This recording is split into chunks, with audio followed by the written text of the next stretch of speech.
he's a lot of energy. And then I was rebuilding in the third. He came strong in the third. The fourth and the fifth, just like I knew he would, man. He's got good cardio, good team. No excuses on my end, man. I was the best patchy mix tonight, man. I came with great camp, even the extension, because we were supposed to fight July 24th. I had extra time, no excuses. He was just better than me tonight, no excuses and failure at all. And when it went to the judge's decision, did you feel like that he had probably edged you, or did you think that you had done enough? I felt like I won the first two, and then I thought maybe I could steal one. But he had more volume in those last 3 rounds, so I'm not surprised that he got the 3 rounds. I think the 49-46 could have been the other way, though. 48-47, I feel, should have sufficed, This is the first time as an amateur or a professional that you suffered a defeat. So do you feel like that this could turn into a good learning lesson for you, that maybe you could even get better from this? I mean, yeah, every fight, man, every fight I'm going to get better. Even tonight, like I don't define myself just on this one fight or any of my last 13 or even the 24-fight win streak. I take each one at a time. So I'm just trying to grow, get better each time. I'm down right now, but I'm not out. It was a hard fought fight, it's not like he just walked out there, walked through me, I feel like some minor adjustments, maybe another takedown in there. That fight could go either way too. So, I don't hang my head, I'm going to learn from this one as well. He worked the body a lot, and it seemed like maybe around the third round there, you slowed a little bit. Was the body shots having some effect on you? Because he was throwing a lot to the body. Not so much just the body shots. I think it was me trying to force the initiations in the first and 2 rounds, trying to hold the back, use the body triangle. That takes a lot out of me too. And he was doing the right defenses. A few times I tried to go for the rear naked choke. I used a lot on my arms. And not so bouncy. My coaches were telling me more volume, more bouncy on my feet. But I feel like I was just trying to walk towards him. And I kind of got into what I told him I wasn't going to do was like a brawl, once I started getting touched, I wanted to walk him down and, slapping him and just to leave those antics out, man, just think of my game plan. So I'm going to beat myself up for it, but I'm going to just get back in the gym and keep growing, man, getting better. Turning into a brawl, because there was moments it almost looked like you were channeling the Diaz brothers with the hands and everything. Was he frustrating you? Were there elements of that was getting frustrating that led you into that brawl kind of strategy you didn't want to get into? No, just not so much just him. It was more me pushing it. I could have been more methodical, I think, could have used better angles and not just try to walk him down so much. But I wanted to pressure him. I wanted to go out there and finish him, I wanted to continue what I've done, what's worked for me. So I was trying to pressure him. Once I started getting touched, just wanted to hurt him back, as opposed to think methodically, a few minor changes. I feel I could make some good adjustments there. You said like minor changes in the future in terms of more takedowns. Was he hard to get an angle on for takedowns because of his constant movement and the fact that he didn't really slow down? Was that difficult in trying to get a grasp on him? No, like I said, man, I took him down the first 2 rounds. It was just more me expending a lot of energy in those 2 rounds to try and finish. I feel like my coaches tell me the right things. I could have just stayed on his hands and stayed on the back, but I was trying to hunt the rear naked choke so much that I'm using a lot of my energy. You know what I mean? I could have just won those rounds and kept position. Normally in the gym, I think more position, but out there I was thinking finish, because it's worked so well for me too. You know what I mean? I finish almost everybody in that position in the gym as well. So, but much respect to him. He was well trained for those positions. So it wasn't that I was doing things wrong. It was just, I think that maybe he was doing multiple things right, more credit to him. I'm just curious to know, have you suffered any injuries from this fight? Because I thought you were slowing down, but maybe you broke a rib or something, that ankle sprain, anything of that sort? No, just my toes, man, trying to push the toes. He's kind of deflected a few off his elbows.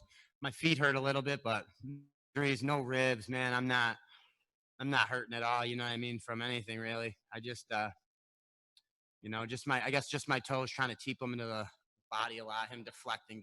So no injuries though, I'm fully healthy. I was fully healthy going into the fight, and just some minor bumps and bruises right now. I feel fully healthy as well.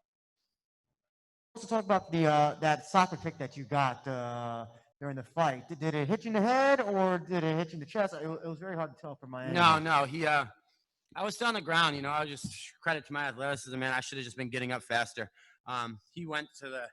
And I just blocked it. It didn't touch me in the head at all. It actually hit me in the forearms, but it was completely legal. I wasn't trying to tell the ref it was illegal. I was trying to tell him, that's what it was. The intention was had I not blocked it, But because I did, it was a total legal kick, and that's why I wanted to presume, like right away. All right, Jay.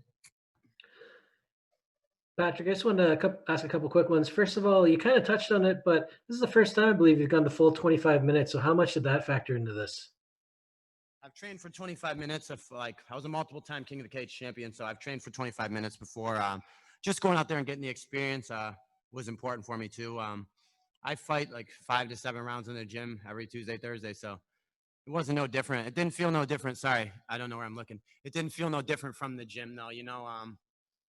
Just some adjustments, man. I think I just kind of walked forward a little too hard, walked into too many shots, and I didn't really respect his power, even though he's knocked people out. I don't get wobbled in the gym at all, so I don't. I just kept walking. And are you looking for some time off now, or would you like to make a bit of a quick turnaround and try and get the taste out of your mouth, so to speak? Whatever my coaches think, man. I'm willing. I'm healthy. I'm willing to get back into camp and keep fighting. That's what I do anyway. So, I'd love to get the taste out of my mouth, but I also want to make the proper adjustments to be back.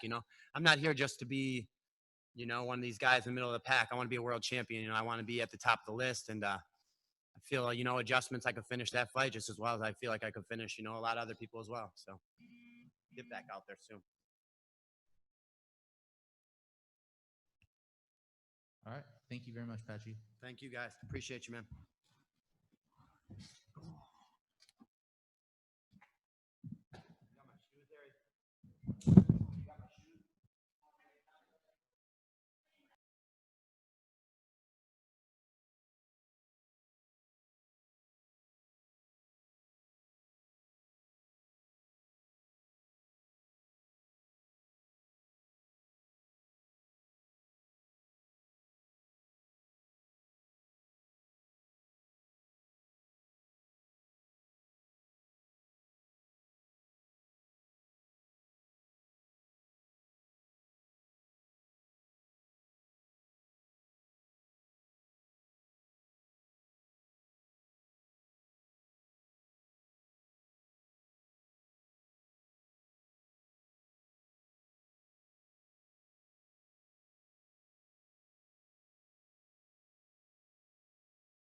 I'm being joined by bantamweight world champion Juan Archuleta. Oh, thank you. It's on the win. Sitting up there with your belt, champion of the world. How does that feel? Say that one more time. Champion of the world. One more time. Champion of the world. Oh my God. The Reconquista is back, man. The Fighting Spanish are here. We're known to conquer, and in there with Patchy Mix, a valiant opponent. He gave me all I could handle, and I gave him a lot more than he could handle. And I'm here, man. I'm here to stay. I'm here to dominate and conquer the 135 division, no matter who it is. And talk to me about how the fight progressed. Was that kind of what you were expecting out of him? Obviously, you both were throwing a lot on the feet, and it was a pretty exciting fight. There's an old saying that people say, young, dumb, and full of cum. And that's what Patchy Mix was, And we knew he was going to go out there, blow his wad in the first round. And it was like, okay, stay composed, keep your calm, keep cool, keep collective. I'm the veteran. I've been here before. And this time, I wasn't going to go home without it. For sure, man. And talk to me a little bit about your post-fight speech. Obviously, you talked about where you came from and your people. How important is it for you to represent them on the big stage? I think it's important for everyone, to realize where they do come from. United States right now is struggling with who they are. We're the United States. We're united, and we all come from different places in this world. And I'm not afraid to show who I am. I'm not afraid to represent who I am, and neither should they. This is what our platform's for. It's to represent who you are, and don't forget who your ancestors are, whether good or bad. You have the decision to change that, and I'm here to change that on my family. We came and we conquered, but we also civilized here with my other side of my family, the natives, and I'm proud of that. I'm proud to be an American. I'm proud to be United States, and I'm proud no matter what. And you also gave a big shout out to your training partner, Cub Swanson, who was in your corner tonight. Can you just talk about that a little bit and how he's impacted your career? Yeah, man, our team, as you can see, is full of adversity. We got, Cub Swanson. He should, he there's no greater role model to follow than Cub Swanson. He's been there. He should have had title fights. He should have had this, should have had that. And you know what? He never complained. He always shows up ready to fight and ready to perform in front of the fans. And when I had excuses because I lost my title fight, he said, "Buck up, be a man, own your loss, and go out there and keep fighting because that's why we fight." And so, huge shout out to him. Huge shout out to TJ Dillashaw being able to keep my composure, stay strong, stay training. We have battles, me and him. If you see us in the gym, you think we're two Tasmanian devils, with Cub in there, myself, TJ, we go in there and we scrap every day. And you know what? We love each other, man. I was so emotional being able to hug them and be able to show them that our hard work had paid off. And, there's a new champion in town at the 135 division, and that's me across the world, across the board. One, the body work throughout the fight was phenomenal, multi-punch combinations, all this stuff. Was that always a game plan going into this fight, play the long game, work the body, and you knew with your experience and his lack of experience and his step up in competition, it was going to be your fight 3 for 4, 5th round? Yeah, absolutely. Like I said, the whole game plan was dictated off Cub Swanson's fight with Kron Gracie, mixed with my manager Tiki. He's a great stand-up fighter, kickboxing, Muay Thai, and we just worked on beating the angle on the southpaw. TJ Dillashaw adding the switch steps, and you've seen a little bit of everyone in my fighting style. Joe Daddy Stevenson, his grappling style, Paul Herrera, Daryl Christian, his wrestling. I mean, usually he dominates guys over and with Daryl Christian, who used to work with a lot of guys out of San Diego, now works with us. I was able to nullify his clinch game, and that's all thanks to him. Even his takedowns, I was able to defend it. Being able to wrestle with guys at St. John Bosco and being able to outperform people. I'm a Purdue wrestler. I'm a Division I athlete, and I had to go out there and act like it. A big star in your fight with Patricia for the title was the last minute change where TJ was not in your corner. How big of a difference was it to have him in your corner for this title fight? Was it big? I mean, he's honestly a firecracker for me. He's a guy that goes in there and lights the fuse for me and able to let me go out there and blow up. Let me go. When you have a champion in your corner that's been there and that's been walking through those steps, when you have veterans in your sport and people who corner you that actually fought in the UFC, fought in MMA, fought in all these organizations, you have full belief in whatever they say and you're going to do whatever they say. They play me like a video game when I'm out there. They call something, I'll take a second, and the guy's like, and I seen him, oh, he's gonna do this, and then he forgot I was gonna do it, and then it's still stuck in my head. Then I do it, and it plays well. So full thanks to my corner. I wish I was able to have Joe Daddy Stevenson here, but unfortunately, the commission they only allowed me 3 corners. Congratulations, Juan. I Thank got you. asked about that soccer kick that you went for. Did when Justin Herzog stopped it? I saw you had some words with him. Can you just talk about that whole? Well, if you see incident? my fights with William Joplin and other fights, and he's doing his job, great job on the referee. I'm a guy that makes the referee do his job. If he says it was illegal, I'm like, okay, but please rewatch it. I thought I got poked in my eye, and he said, no, you got punched in the eye. I was like, okay, I thought it was a finger. I apologize. But William Joplin, same thing. As he came up, I threw a soccer kick, and it landed, and his hand was off the mat. And same thing with him. I throw it in practice just because I know in real life I'm going to throw it. And I don't throw it hard in practice, but it's practice. Practice makes perfect. And with Bellator doing all these shows in Europe, any chance you could convince Scott Coker to do a show in Spain? That was a whole reason getting this belt and representing my people is to go out there in Spain, put a performance on in front of the king and queen, and go into these soccer fields with all these soccer players. And if they could fill up a soccer arena, we could fill up a fight venue. Picked up from the internet, John. Hi, Juan. Congratulations on the win. Thank you, sir. So I want to know, what was the mindset like in between rounds 2 and 3 there? Obviously, you were down 2-0 on the scorecards there. Did you know that you had to step it up a bit, or were you kind of playing that he was going to start to fade there and that you were going to start picking him apart in those rounds?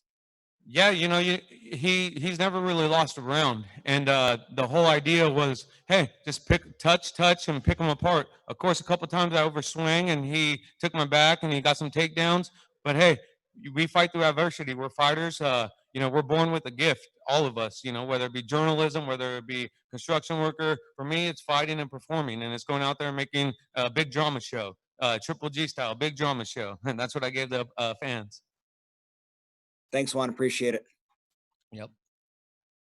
Jay? Hey, Juan, congratulations on the win tonight. Have you thought much about what being champ and holding the belt is going to be like now? Because you've been chasing this for a while. Now you're going to have the target on your back. Absolutely. TJ Dillashaw and Dwayne Ludwig, before the Patricio Pitbull fight, told me there's a responsibility being a champion. And, they've coached me through it, and I know what's ahead, and I'm excited for the responsibility it takes to be a champion. Congrats again. Hi, congratulations on your victory. As a new champion, you will possibly face the former champion, Kyoji Horiguchi, in the future. I know you called him out once, but what is your impression of him? And if the fight is materialized, which part of your game do you feel you should improve to make sure to beat him? Horiguchi! I'm still coming for you, baby. Where you at? I hope you're ready, Horiguchi. I want that fight, baby. I want that risen belt. Let's go. Oh, that's awesome. And also, the partnership between Bellator and Rising gives you another Japanese potential opponent, who is a current Rising bantamweight champion, Kaya Sakura, who actually knocked out Horiguchi once. So tell me your impression of Sakura, and are you interested in going to Japan and unifying the title, just like Darian Caldwell tried to do?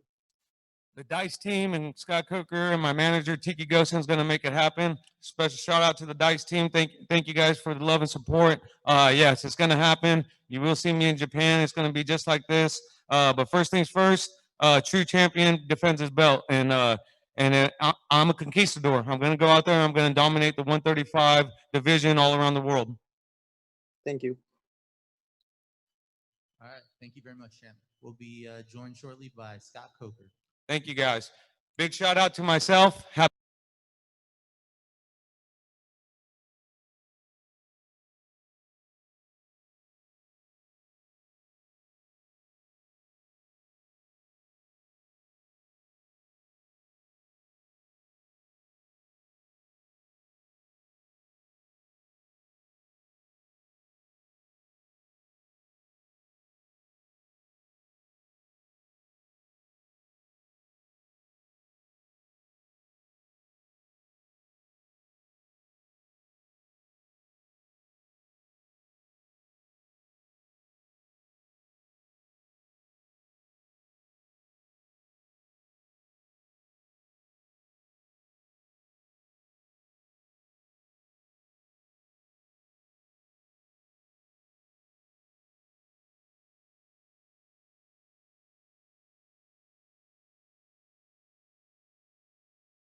All right.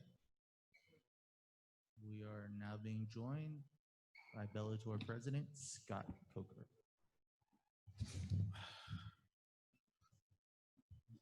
All right, Scott, 2 more events in the books. Let's work our way backwards. Let's start with tonight. Main event, you got a new champion in the bantamweight division. What did you think of the fight? And as a promoter, how excited are you to promote a champ like Juan Archuleta now? I mean, one's a special athlete, and you could just see the heart and the desire of both athletes tonight. And I knew it was going to be a war. We had some debates as to internally who we thought might win, but I'm happy for him because he's been with us quite a while. He has earned his stripes up the ranks, and when he decided to drop down to 35, we wanted to put this fight together, and I'm glad we did because it was spectacular. In the co-main event, Neiman Gracie looked pretty good. John Fitch retiring on the other side. So can you maybe talk about where you think Neiman fits into the division at this point? I mean, listen, Neiman's right up there, and I know he hasn't fought Lima. Lima's going to be a little bit busy, for the next, couple months, let's say. But at some point, we'll probably put that fight together. But Neiman Gracie is no joke, man. This guy is dangerous, and if he gets you on the ground, even stand up, his striking is getting better and better. And so when I think about Neiman, I think about a complete MMA fighter, not just a grappler. In the other half of the co-main event, John Fitch announcing his retirement. Did you think that was the appropriate call, or did you think that he, could have kept going as a top contender for you guys? Listen, John Fitch has not lost in 6 years. I mean, the guy is a beast still, and he's a grinder, like McCarthy said. But it caught me off guard. I didn't know. I didn't know that he was at that point in his career where he felt that it was time to step down. One of the things that, like you and I, we don't know is what the body feels like and how it takes the preparation. Does it take him longer? Is it is it painful to get to that point where he could get ready? And maybe he just said, look, that's enough. My body's been through hell for the last so many years, so he's ready to just step down. And I think that he loves MMA, and I think he'll be involved somehow. But I can't answer because I don't really know what he felt like. But it was obviously time, and it was like I said, a little bit. It was a good moment because everybody gave him a standing ovation, and he left his gloves in the cage. But you got to give your hats off to him, man. He's done everything that you can in this sport, and he's done it all, man. So I wish him luck. And last night's main event between Phil Davis and Machida. Do you think you have a new number one contender at 205 pounds? Are you willing to say that? I'll tell you. I think Phil did what he needed to do, and those two fought before, and it was very close. So let's go back and take a look at the film one more time. But I think Phil's right up there. So we have a couple matchups in mind. That will kind of lead to the belt. But I think Phil looked great. He did a good job. Tonight also marked the end of the Paramount Network era. So can you kind of sum up that chapter for Bellator and yourself? I'll tell you, it's when I think about Paramount, being formerly Spike TV. I mean, really, it was the genesis of modern day mixed martial arts, and the popularity boom because they chose to greenlight a reality show that made mixed martial arts popular and became very famous. And to me, if Viacom and the Spike TV didn't do it at that time, who knows if we would be here right now, right? So I got to give my hats off to Viacom and Paramount. They have always been supporting mixed martial arts since 2005. And so Bellator had a great partner in Paramount, and I want to thank them for all their contribution and the basically the support for Bellator to get to this point. But now that the merger happened, and that's one of the beauty of this company is that when you look at the platforms available for Bellator now, it's I think that it could end up being a multi-platform product like it is now. I mean, we have a channel on Pluto TV that's doing amazing numbers, by the way, and we're on CBS Sports Network already with the Recharge show. Now we're going to come over and do some fights on CBS Sports Network, but the undercards will all air on CBSSports.com. So I think we're going to bring a whole new sports audience in, and that's one of the beauties of this deal. Going back to Phil Davis, yesterday he mentioned that if Vadim isn't ready, he's not willing to wait forever for a title fight. So his theory was, well, if it's not Vadim, it's Corianis. If it's Vadim, I'll get Corianis later. Is the likeliness either going to be a title fight for Phil, or it's going to be him welcoming Corianis into Bellator? I mean, that's definitely a possibility. I got I haven't really talked to my guys about it, but I think that's definitely a possibility. And with Nemkov, we haven't really spoken since he departed to Russia, but we're definitely going to reach out and ask him when he'll be ready to go again, because we'd like him to fight soon, because he had a great performance against Bader, and I think that you saw a star being born here at the Mohegan Sun on that night. Going back to the idea also of future title fights, it seems like Pettis is the obvious guy next for Juan. Is that not even an if but a when? And also Liz Carmouche gets her win today. McFarland doesn't seem to have a clear favorite for a contender. Is a Liz Carmouche McFarland friends battle? Is it another not if but when fight? Well, I tell you, Pettis is definitely something that we're talking about to fight Juan next. But at some point, you know what? Even in the near future, I wouldn't mind seeing a rematch of this fight. This fight to me was a great fight, and I think that Mix deserves it at some point. But in the meantime, I think that maybe him and Pettis should get it on. As far as Liz Carmouche, I understand that her and Alima are not training at the same gym anymore. So they split gyms. And I think that they realize they're going to fight each other at some point. So whether it happens now or happens in the tournament, or, if we have the tournament at 125, then I think that, they will see each other at some point. Early in the show, another fight ends on an illegal strike strike that ends the fight. That happened twice last night with 2 groin strikes. When that happened in the beginning of the show, was it a moment like, oh God, not again? I tell you, as a promoter, of course, you want to see clean, great matchups. Like I think our televised portion of tonight's card was great, and some of the undercard fights were great. But it's like the undercard fights are there to provide an opportunity for the young guys to get experience, right? So I just think that was a lack of experience and getting kind of adrenalized and in the moment kind of shot. I don't think it was intentional, but you know what? I can honestly say, yes, I did take a second breath here on that one, because I think, oh my gosh, here we go again, right? It was, last night was something that, as a promoter, you don't like to see fights end in illegal blows, but we just had a weird night last night.